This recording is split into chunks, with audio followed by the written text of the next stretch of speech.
سوا موجود حقیقی کوئی نہیں ہے، کوئی نہیں، تیرے سوا مشہود حقیقی کوئی نہیں ہے، کوئی نہیں۔ اب تو رہے بس تادم آخر ورد زباں اے میرے الہ، لا الہ الا اللہ، لا الہ الا اللہ، لا الہ الا اللہ، لا الہ الا اللہ، لا الہ۔ من الشیطان الرجیم،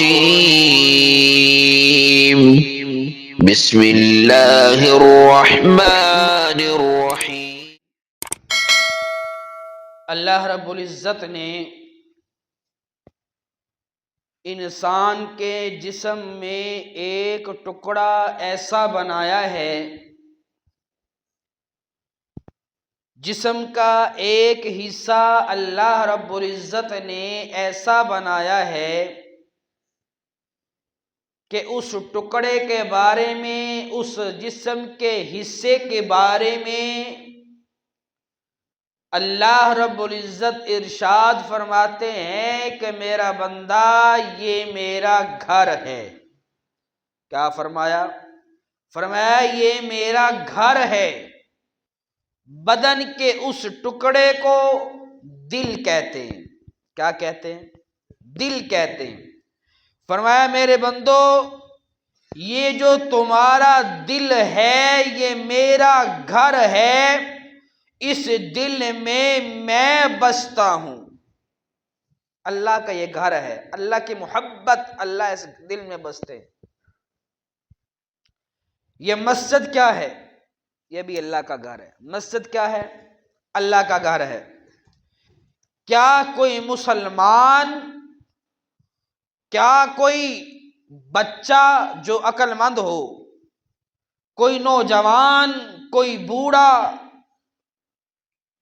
کوئی دیندار یا بے نمازی، گناہگار، نیک، بد، کیا کوئی تصور کر سکتا ہے کہ اللہ کے گھر میں، اللہ کی مسجد میں گندگی لائی جائے؟ کیا کوئی سوچ سکتا ہے؟ اگر گندگی کہیں پر کسی چھوٹے بچے نے مسجد کے اندر گندگی لے آیا تو دیکھنے والا کیا کرتا ہے؟ صاف کرتا ہے، صفائی کرتا ہے، کیونکہ اللہ کے گھر میں گندگی نہیں آ سکتی۔ اللہ فرماتے ہیں میرا بندہ یہ دل میرا گھر ہے، اس دل میں یا گندگی رہے گی یا پھر میں رہوں گا، یا پھر گناہوں کی نحوست رہے گی یا پھر میں رہوں گا۔ اب تیرے اختیار میں ہے، یا مجھے اپنا مہمان بنا لے یا گناہ کر لے۔ آدمی کیا اپنے اختیار میں ہے؟ یا اللہ کی محبت کو، اللہ کو اس دل کے اندر بسا لے، یا پھر گناہوں کی زندگی گزار لے۔ اور اللہ فرماتے میرا بندہ یہ جو میں نے تمہیں دنیا کے اندر بھیجا ہے یہ تو نے ہزاروں سال نہیں رہنا، 50 سال، 60 سال، 70، 80، کوئی بہت زیادہ اچھی خوراکیں کھانے والا، رزق حلال کھانے والا 100 کراس کر جائے گا زیادہ سے زیادہ۔ کسی کی عمر 100 سال سے اوپر ہو جائے لوگ حیرانگی کے ساتھ دیکھتے ہیں کہ یہ دیکھو اس کی عمر 100 سال سے اوپر ہو گئی ہے، وگرنہ 100 سے اوپر کوئی نہیں جاتا۔ یہ زندگی ہے۔ اللہ فرماتے یہ زندگی جو ہے چند سالوں کی زندگی، یہ میری مرضی کے مطابق گزار لے، آخرت کی ہمیشہ کی زندگی اپنی مرضی کے مطابق گزار لینا۔ فرمایا یہ زندگی رب چاہی گزار لے، اور آخرت کی ہمیشہ کی زندگی من چاہی گزار لینا۔ جنت کی ہمیشہ کی زندگی اللہ کی مرضی کے مطابق، فرمایا نہیں اپنی مرضی کے مطابق گزار لینا۔ تیرا دل کرے میں یہ کھاؤں کھا لے، تیرا دل کرے میں یہ پیوں پی لے، تیرا دل کرے میں ادھر جاؤں چلا جا، تیرا دل کرے میں اس طرف جاؤں چلا جا، تیرا دل کرے فلاں باغ کی سیر کروں کر لے، تیرا دل کرے میں کھڑا ہوں ہو جا، تیرا دل کرے میں سو جاؤں سو جا، تیرا دل کرے میں بیٹھ جاؤں بیٹھ جا۔ یعنی جنت کی ہمیشہ کی زندگی اپنی مرضی کے مطابق گزار لینا، صرف شرط یہ ہے کہ یہ جو زندگی ہے چند سالوں کی، یہ میری مرضی کے مطابق گزار لے۔ بچہ ہے، اسکول جاتا ہے، اسکول کا ٹائم ہے 8 بجے سے 1 بجے تک، اسکول چلا گیا، اب اپنے کلاس روم سے اس نے نکلنا ہے، ٹیچر کی بغیر اجازت کے نہیں نکلے گا، پوچھ کر نکلے گا، ٹیچر مجھے پانی پینا ہے، واش روم جانا ہے، یہ کام ہے، چلا جاؤ۔ ٹیچر کہتے ہیں چلے جاؤ۔ اب کلاس میں داخل ہونا ہے، پھر اجازت لیتا ہے کہ ٹیچر میں کلاس میں داخل ہو جاؤں ہو جاؤ۔ یعنی سکول کی یہ 4-5 گھنٹے جو ہیں اس نے کسی سے پوچھ کر گزارنے ہیں، اپنی مرضی کے مطابق نہیں گزار سکتا، پابند ہے، سکول سے باہر نہیں آ سکتا، گارڈ بیٹھا ہے وہ نہیں جانے دے گا، اندر ہی رہو۔ یہ 4-5 گھنٹے کی زندگی گھنٹے جو ہیں وہ سکول کے قوانین کے مطابق گزارنے ہیں، ان سے پوچھ کر گزارنے ہیں۔ جو ہی 1 بجے گا، وہ گھنٹی بجے گی چھٹی کی، سکول سے باہر آ گیا، اب اس کی اپنی مرضی ہے، واش روم بھی بغیر پوچھے جا رہا ہے، پانی پینے کے لیے بغیر پوچھے جا رہا ہے، ادھر بھی جا رہا ہے ادھر بھی جا رہا ہے، آزاد ہو گئے۔ پابندی صرف 4-5 گھنٹے کی ہے۔ اللہ فرماتے ہیں میرا بندہ 50-60 سال کی زندگی جو میں نے تمہیں دی ہے، یہ تو میری مرضی کے مطابق گزار لے، میرے سے پوچھ کر گزار لے کہ اللہ میں یہ کام کر لوں۔ فرمایا اگر میں کہوں کر لے تو کر لینا، اگر میں کہوں نہیں کرنا نہ کرنا۔ فرمایا یہ زندگی میری مرضی کے مطابق، میرے حکموں کے مطابق، میرے سے پوچھ کر، میرے پاک پیغمبر صلی اللہ علیہ وسلم کے طریقے کے مطابق گزار لے، میرے پاک پیغمبر کے قوانین کے مطابق گزار لے۔ فرمایا پھر آخرت کی زندگی مرنے کی دیر ہے، آزاد ہو جائے گا، پھر تو جنت کے اندر جیسے چاہے جس طرح چاہے تو زندگی وہاں گزار سکتا ہے، وہ زندگی ہمیشہ کی زندگی۔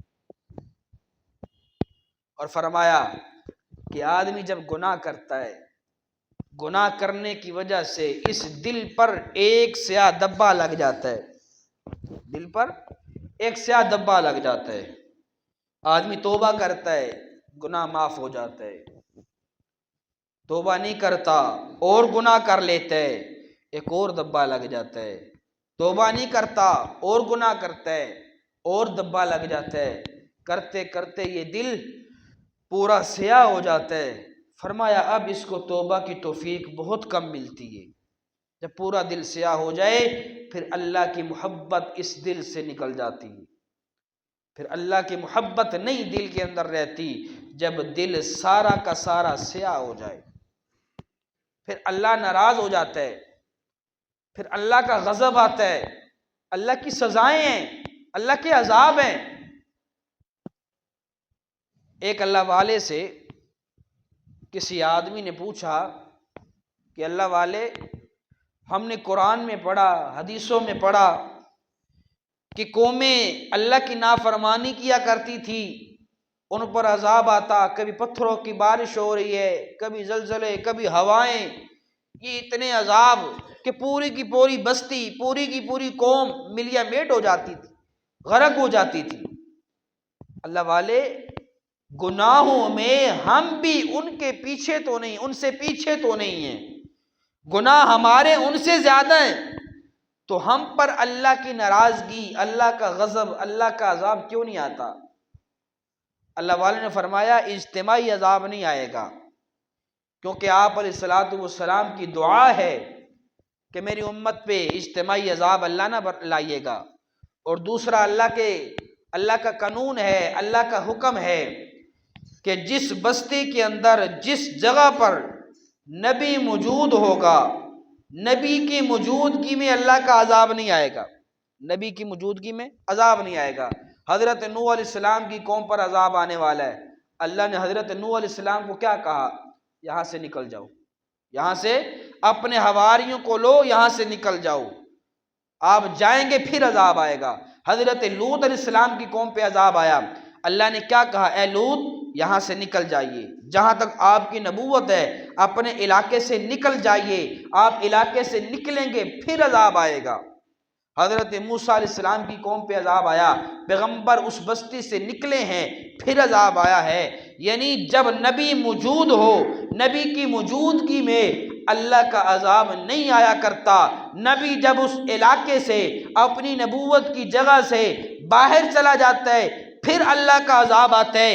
میرے آقا، مدنی آقا، مکی آقا، کریم آقا، رحیم آقا جناب محمد الرسول اللہ صلی اللہ علیہ وآلہ وسلم کی نبوت علاقے کی نبوت نہیں ہے، میرے پاک پیغمبر کی نبوت زمانے کی نبوت نہیں ہے، میرے پاک پیغمبر کی نبوت ایک ملک کی نبوت نہیں ہے، میرے پاک پیغمبر کی نبوت ایک مخلوق کی نبوت نہیں ہے، میرے پاک پیغمبر کی نبوت زمانوں کی نبوت ہے، میرے پاک پیغمبر کی نبوت علاقوں کی نبوت ہے، میرے پاک پیغمبر کی نبوت تمام مخلوقات کی نبوت ہے، تمام علاقوں کی، تمام زمانوں کی، تمام مکانوں کی نبوت ہے۔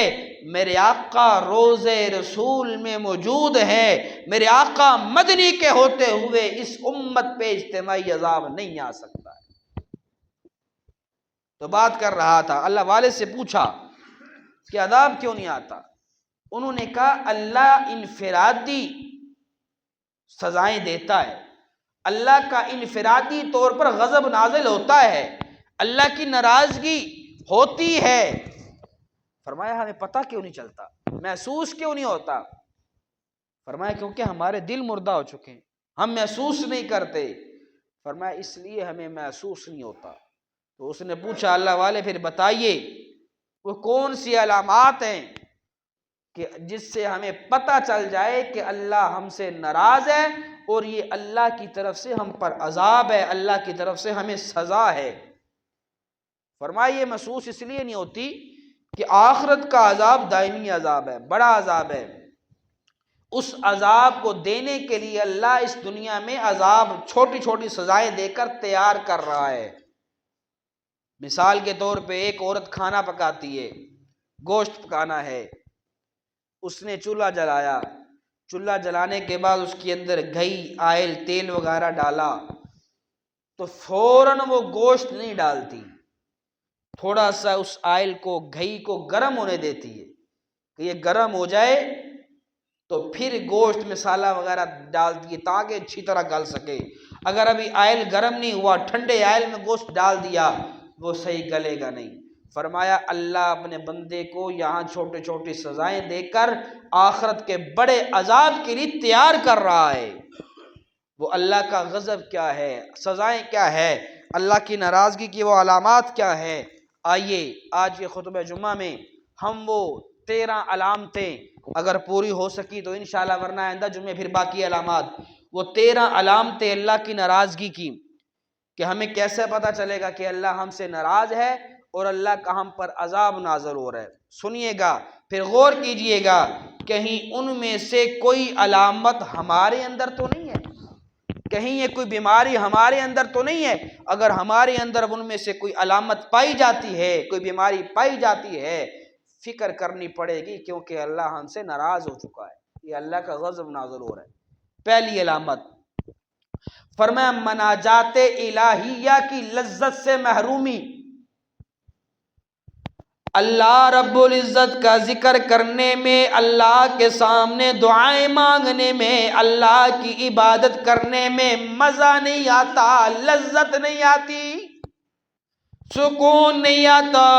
کتنے اللہ والے ایسے گزرے کہ اللہ کے سامنے روتے رہے، رونے میں مزہ آیا کرتا تھا، وہ رویا کرتے تھے، اللہ مشکلیں حل کر دیتا ہے۔ آج میں اور تو دکھڑے غیروں کو سناتے ہیں، میں اور تو پریشانیاں لوگوں کو بتاتے ہیں، میں اور تو لوگوں کے سامنے اپنا رونا روتے ہیں۔ اللہ فرماتے میرا بندہ تیری پریشانیوں کو حل تو میں کرنے والا ہوں، تیرے روتے ہوئے کو ہنسانے والا تو میں ہوں، تیری حاجات کو پورا کرنے والا تو میں ہوں۔ میرا بندہ تو غیروں کے دروازے پہ جا رہا ہے، لوگوں کو دکھڑے سناتا ہے، لوگوں کو پریشانیاں بتاتا ہے، لوگوں کے سامنے رونا روتا ہے۔ میرا بندہ کامیاب نہیں ہو سکتا اگر تو لوگوں کو دکھڑے سنا رہا ہے اللہ کے در کے علاوہ، اگر لوگوں کے سامنے رو رہا ہے اللہ کے در کے علاوہ،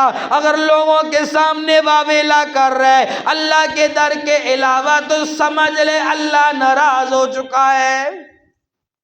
ورنہ اللہ کے سامنے رونے میں تو، اللہ کی عبادت کرنے میں تو اتنا مزہ ہے، اتنی لذت ہے۔ سیدہ فاطمہ الزہرا رضی اللہ تعالی عنہا کون ہے؟ اللہ کے پاک پیغمبر کی لاڈلی بیٹی ہیں، جن کے بارے میں اللہ کے محبوب نے فرمایا میری فاطمہ جنت کی عورتوں کی سردار ہے۔ اللہ کے پاک پیغمبر کی لاڈلی بیٹی سیدہ فاطمہ الزہرا رضی اللہ تعالی عنہ عشاء کی نماز کے بعد 2 رکعت نفل کی نیت کرتی ہے، اللہ اکبر کا نماز شروع کر دی، قرآن پڑھتی چلی گئی، پڑھتی چلی گئی، پڑھتی چلی گئی، ادھر سے اذان فجر کی شروع ہو گئی، جلدی جلدی 2 رکعتیں پڑھ کے سلام پھیرا، اللہ رب العزت کی طرف چہرہ، آسمان کی طرف چہرہ کر کے کہہ رہی ہے اللہ مجھے لوگوں نے بتایا سردیوں کی راتیں تو بڑی لمبی ہوا کرتی ہیں، 12-13 گھنٹے کی رات ہے، اللہ مجھے تو ایسے لگتا ہے اتنی چھوٹی راتیں ہیں کہ میں فاطمہ کی 2 رکعتیں بھی مکمل نہیں ہو پا رہی۔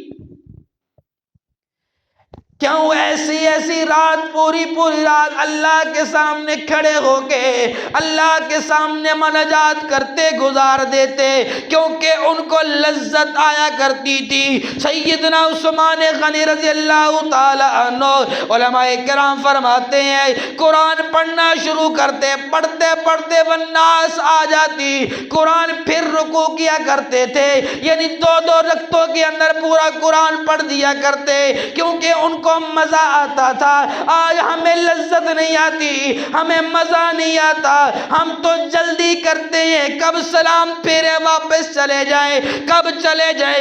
آج ہم رات کو اٹھنا نصیب نہیں ہوتا، اللہ کے سامنے رونا نصیب نہیں ہوتا، اللہ کے سامنے دکھڑے سنانا نصیب نہیں ہوتا۔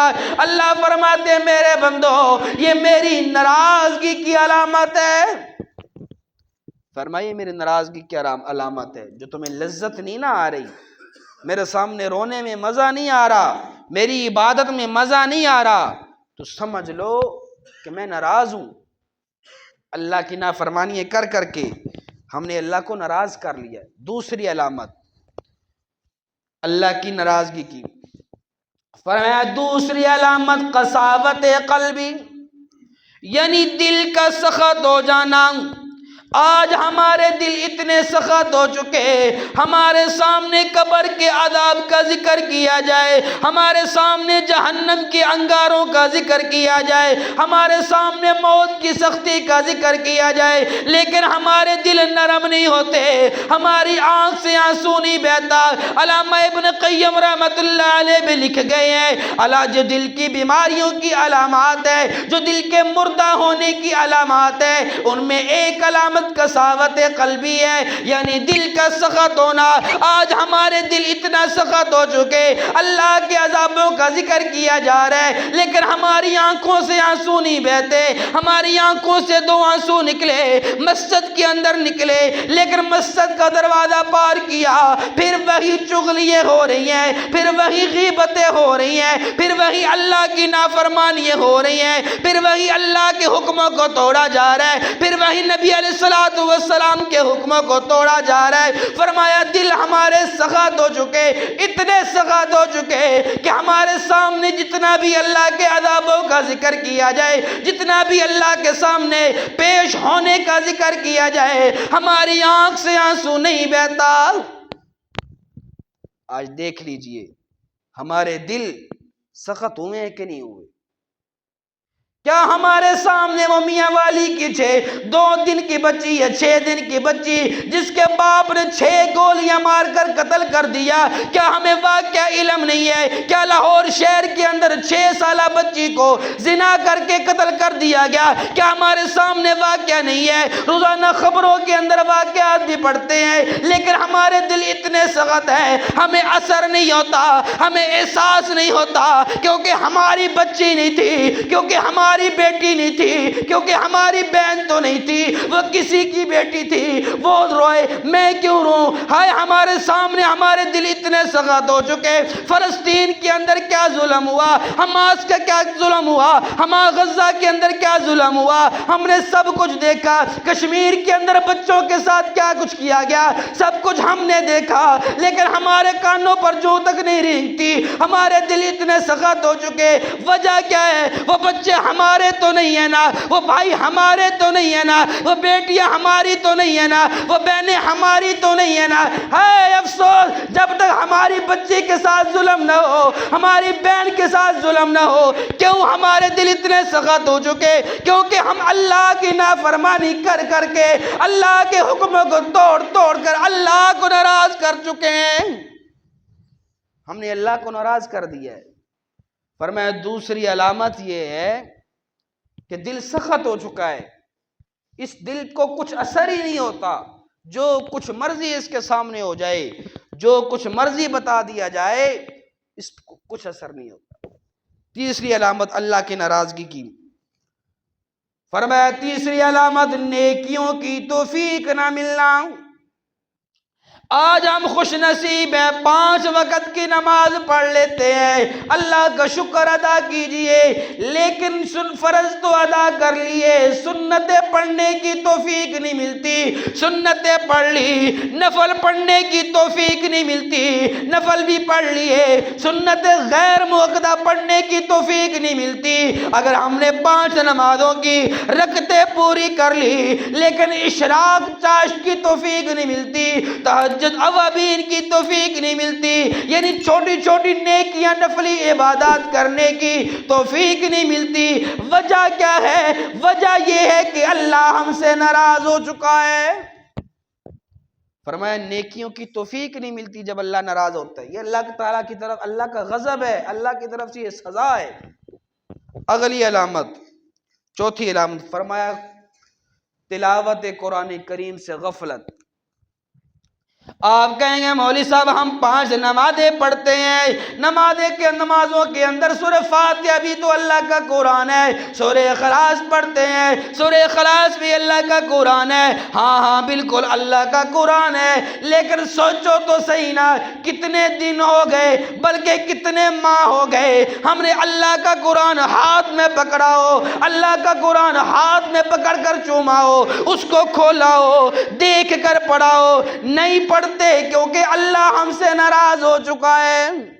سال گزر جاتا ہے، رمضان المبارک کا مہینہ آتا ہے، رمضان میں ہم قرآن کھول لیتے ہیں، جو ہی شوال کا چاند نظر آتا ہے، جو ہی عید کا چاند نظر آتا ہے، قرآن اس الماری میں، اللہ کے قرآن کو کہتے ہیں اللہ کا قرآن۔ اب اگلے سال رمضان میں ملاقات ہوگی، پورا سال قرآن نہیں کھولتے، گھروں کے اندر جا کر دیکھ لو، روزانہ اپنا موبائل چیک کرتے ہیں، واٹس ایپ پہ کیا میسج آیا، میسنجر پہ کیا میسج آیا، ہر چیز چیک کرتے ہیں، گھروں میں سے V C R, T V, computer سب کچھ چیک کیا جاتا ہے، نہیں کھولا جاتا تو اللہ کا قرآن نہیں کھولا جاتا۔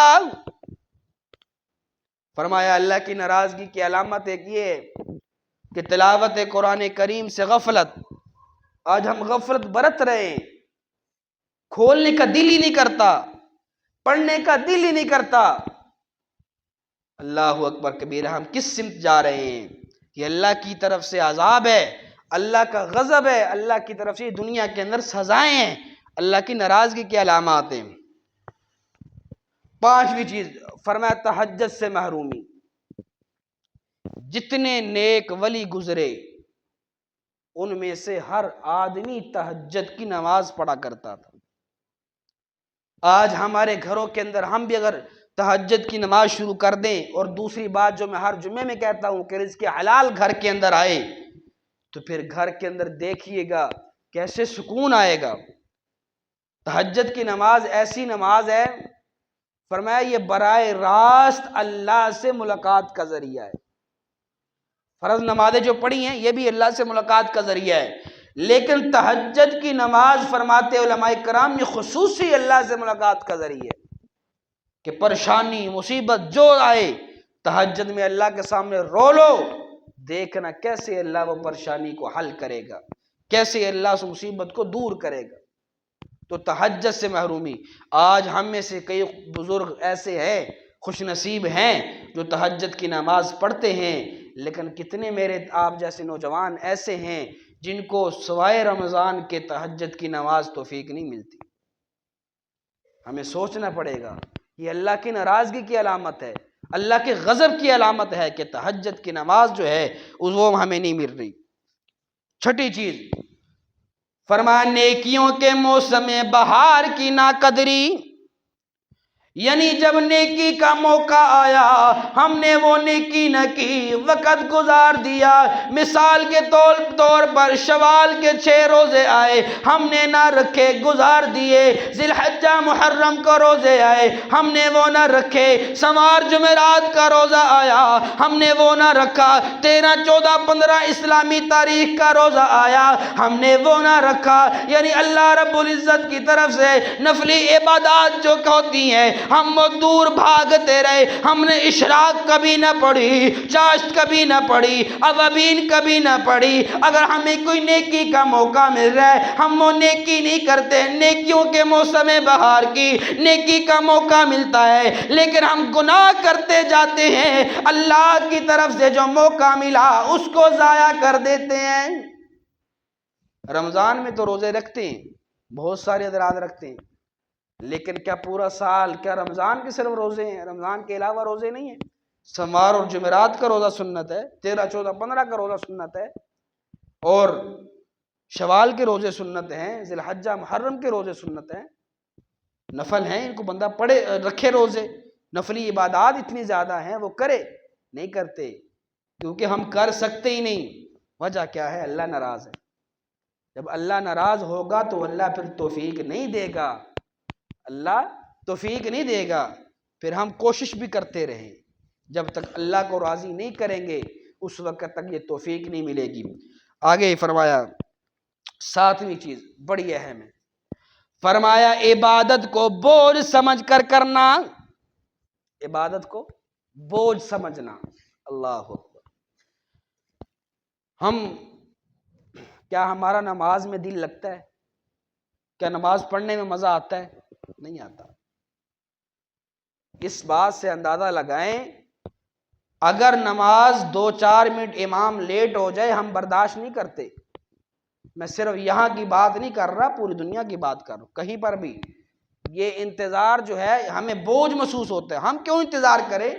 ہم کام کاج چھوڑ کر آئے ہیں، ہم اپنی دکان چھوڑ کر آئے ہیں، ہم مصروف ہیں، ہم وقت نکال کر آئے ہیں، اب امام 2-4 منٹ اوپر آ رہا ہے، لیٹ آ رہا ہے، نہیں آ رہا۔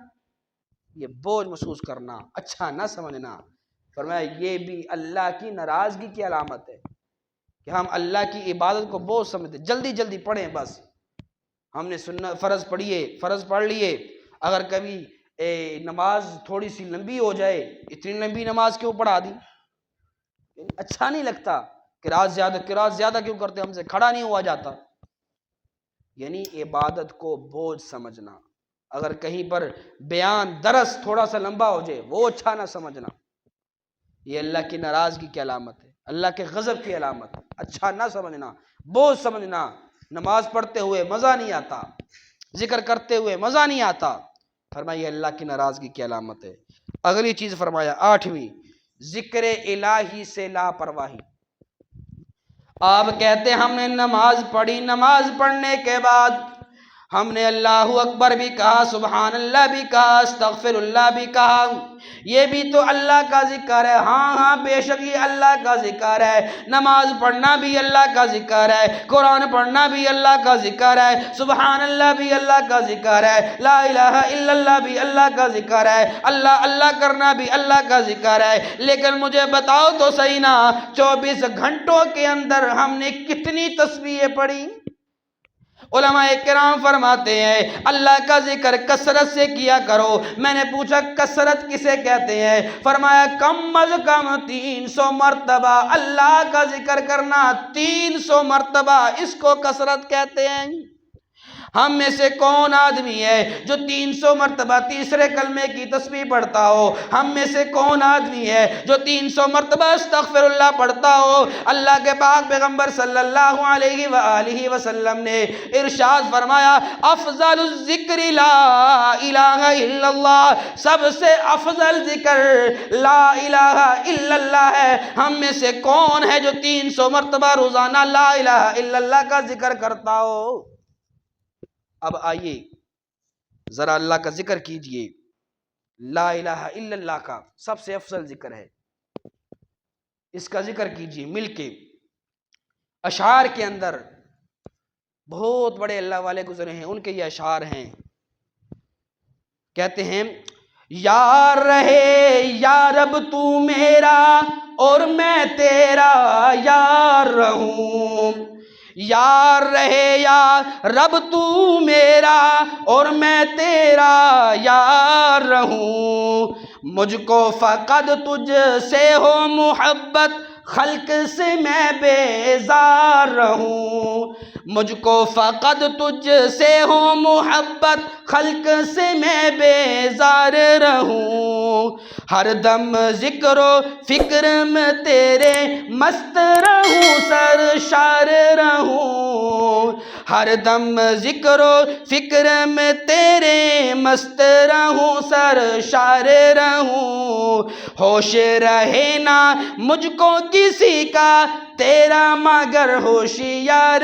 رہوں، ہوش رہے نہ مجھ کو کسی کا تیرا مگر ہوشیار رہوں، اب تو رہے بس تد میں آخر ورد زبان میرے الہ، لا الہ الا اللہ، لا الہ الا اللہ، لا الہ الا اللہ کا ذکر ایسے کریں کل قیامت کے دن مسجد کی در و دیوار بھی ہماری کل قیامت میں گواہی دے، مسجد کا سپیکر بھی اللہ کے ہاں ہماری گواہی دے، ہمارے جسم کا ایک ایک حصہ اللہ کے ہاں ہماری گواہی دے۔ اللہ تلونڈی کھجور میں جامع مسجد صفہ میں یہ کلمہ اللہ الہ الا اللہ کا تیرا بلند آواز سے ذکر کرتے رہے، اللہ اس کلمے کی ہم گواہی دیتے ہیں، یہ تیرا کلمہ پڑھنے والے تھے، تیرا ماننے والے تھے، تجھے ماننے والے تھے، اللہ ان کی بخشش فرما دے۔ ذرا بلند آواز سے کہیے لا الہ الا اللہ، لا الہ الا اللہ، لا الہ الا اللہ، لا الہ الا اللہ، تیرے سوا معبود حقیقی کوئی نہیں ہے، کوئی نہیں، آپ نے کہنا ہے کوئی نہیں، کوئی نہیں، تیرے سوا معبود حقیقی کوئی نہیں ہے، کوئی نہیں، تیرے سوا مقصود حقیقی کوئی نہیں ہے، کوئی نہیں، تیرے سوا موجود حقیقی کوئی نہیں ہے، کوئی نہیں، تیرے سوا مشہود حقیقی کوئی نہیں ہے، کوئی نہیں، تیرے سوا معبود حقیقی کوئی نہیں ہے، کوئی نہیں، تیرے سوا مقصود حقیقی کوئی نہیں ہے، کوئی نہیں، تیرے سوا موجود حقیقی کوئی نہیں ہے، کوئی نہیں، تیرے سوا مشہود حقیقی کوئی نہیں ہے، کوئی نہیں، اب تو رہے بس تد میں آخر ورد زباں اے میرے الہ، لا الہ الا اللہ۔ ادھر والا بھی بلند آواز سے آگے ہو جائے، آگے ہو جائے، ٹیک چھوڑ دے، بلند آواز سے کہیں ذکر لا الہ الا اللہ، لا الہ الا اللہ، لا الہ الا اللہ، اللہ لا الہ الا اللہ، یاد میں تیری سب کو بلا دوں، مجھ کو بس تو یاد رہے، یاد میں تیری سب کو بلا دوں،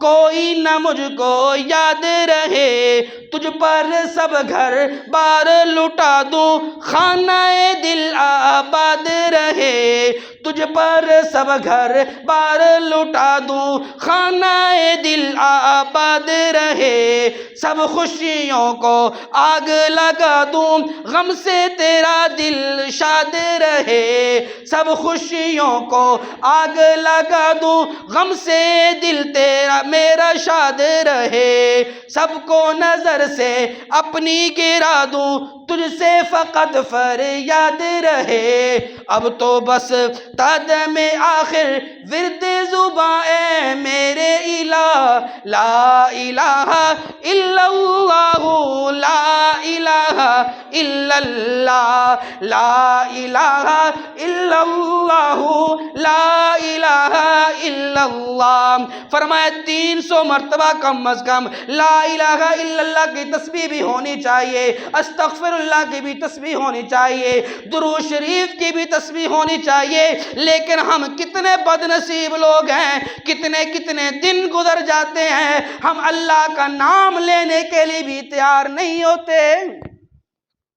تو یہ اللہ کی ناراضگی کی علامت ہے کہ ہماری زبان اللہ کے ذکر سے محروم ہے، اللہ کا ذکر ہم کثرت سے نہیں کرتے، تو اللہ کی ناراضگی کی علامت ہے۔ اگلی چیز فرمایا نفسانی خواہشات کے سامنے بار بار شکست کھا جانا۔ کیا مطلب؟ مطلب یہ ہے کہ دل کیا میں فلاں گناہ کر لوں، فوراً گناہ کر دیا، یعنی اپنے نفس پہ کنٹرول نہ رہا۔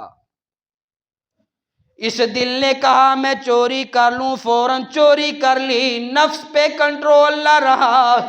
اس نفس نے کہا تو زنا کر لے، زنا کر لیا۔ اس نفس نے کہا بد نظری کر لے، بد نظری کر لی۔ اس نفس نے کہا حرام کا لقمہ کھا لے، حرام کھا لیا۔ اس نفس نے کہا زبان سے غلط بول دے، کسی کا دل دکھا دے، فوراً دکھا دیا۔ فرمایا اپنے نفس پہ کنٹرول نہ رہا، یہ اللہ کی ناراضگی کی علامت ہے۔ اگر اپنے نفس پہ کنٹرول نہیں رہا تو اللہ کی ناراضگی کی علامت۔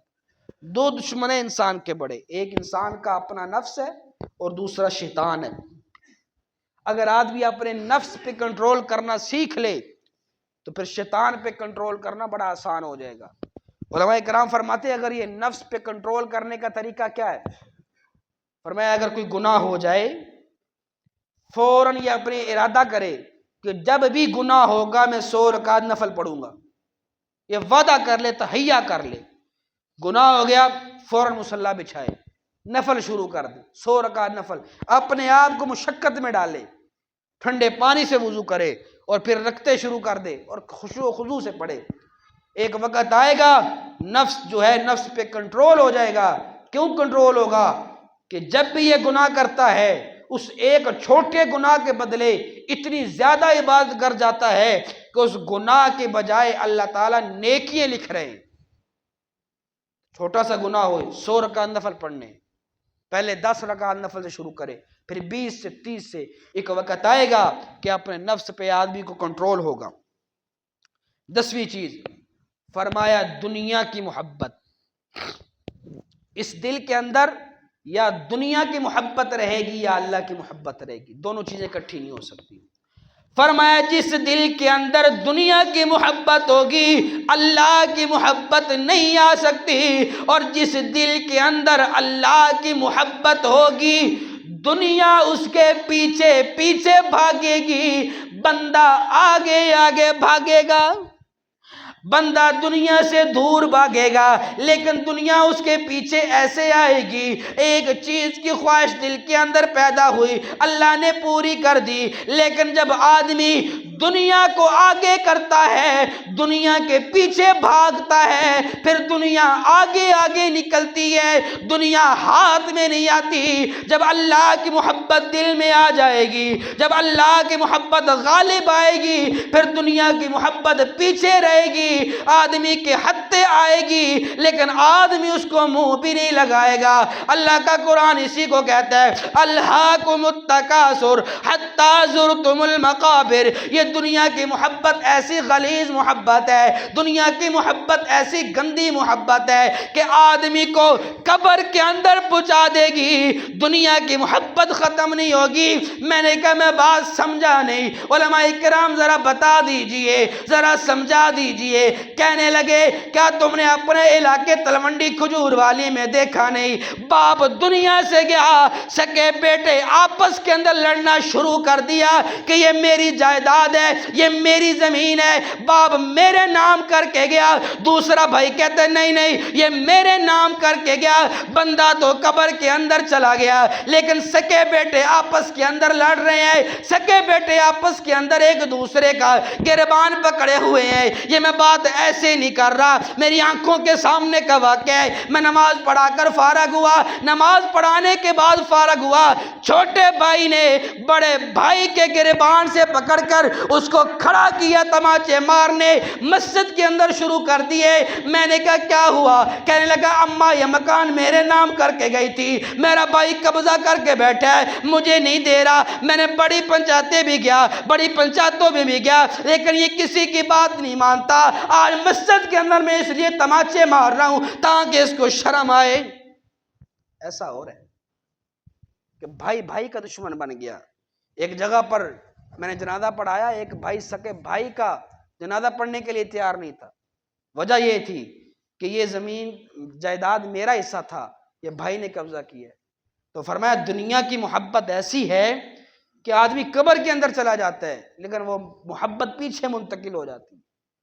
آج ہمیں دنیا کی محبت اتنی زیادہ ہے، خدا را اپنے دل میں اللہ کی محبت کو لاؤ۔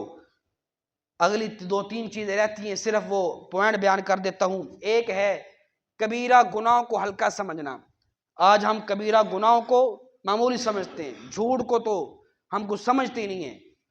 ہر 10 منٹ میں ہم 15 جھوٹ بول رہے ہوتے ہیں، یعنی جھوٹ کو ہم جھوٹ جبکہ کبیرہ گناہوں میں سے، اس کی تفصیل کا دل تھا لیکن وقت نہیں۔ اگلی چیز فرمایا فضول کاموں میں مشغولیت، موبائل کے اندر مشغولیت، فضول چلا رہے، کوئی ضرورت نہیں چلا رہے، اللہ کی ذکر سے اللہ کی عبادت سے دور ہے، فضول کاموں کے اندر مشغول ہو رہے، گیم میں کھیل رہے، تاش اور جوا اور پتہ نہیں کیا کیا یہ چیزیں کر رہے۔ اور ایک چیز فرمایا آخرت سے غفلت، ہمارے دل میں مرنے کا بالکل پتہ ہی نہیں ہے کہ ہم نے مرنا ہے، بالکل ہمارے دلوں کے اندر یہ ہے ہی نہیں کہ ہم نے دنیا سے جانا بھی ہے، اللہ کے سامنے پیش بھی ہونا ہے۔ یہ 13 چیزیں ہیں کہ جس کی اللہ رب العزت کی ناراضگی کی علامات ہیں، اللہ کے غضب کی علامات ہیں۔ ان سوچئے گا ان 13 چیزوں میں سے کوئی ایسی چیز تو نہیں جو ہمارے دلوں کے اندر بھی پائی جاتی ہو، ہمارے اندر بھی پائی جاتی ہو۔ اگر ہمارے اندر پائی جاتی ہے پھر فوراً اللہ کے سامنے حاضر ہو، اللہ سے پکی سچی توبہ کریں تاکہ اللہ تعالی ہم سے راضی ہو جائے۔ اللہ کریم سے دعا ہے اللہ تعالی ہمیں اپنی ناراضگی والے کاموں سے بچنے کی توفیق عطا فرمائے اور اپنی رضا والے کام کرنے کی توفیق عطا فرمائے۔ وما علینا الا البلاغ المبین۔ سنت ادا کر